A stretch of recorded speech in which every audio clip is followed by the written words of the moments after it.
तर अजितदादांच्या अपघातानंतर तटकरे आणि पटेलांनी पक्षासंदर्भातील नियम बदलण्याबाबत आयोगाला पत्र दिलं होतं असं रोहित पवारांनी म्हटलं। प्रफुल्ल पटेल तटकरे यांना पक्षाचा ताबा घ्यायचा होता असंही रोहित पवार म्हणालेत। पक्षावर कंट्रोल मिळावा आणि म्हणून दादांच्या घराबाहेर काळी जादू केली होती का असा सवालही रोहित पवारांनी केलाय।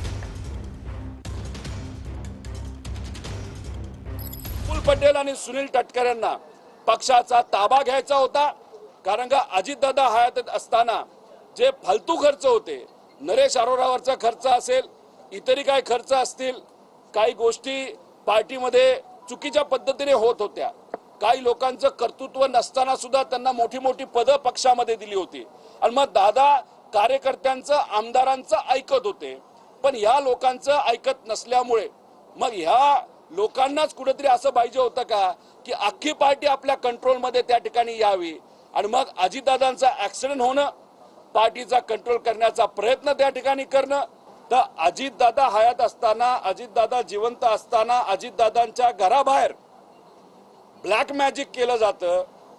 कदाचित नाशिकचाच जो बोंधू बाबा आहे त्या माध्यमातून दादांच्या घराबाहेर तिथं काळी जादू करण्याचा प्रयत्न, नाही तर पूजा करण्याचा प्रयत्न त्या ठिकाणी होतो। मग ती काळी जादू नाही तर तो जो काय पूजा आहे त्याच्या मागे करण्याचं कारण म्हणजे पक्षावर कंट्रोल यावा, असं काय होतं का?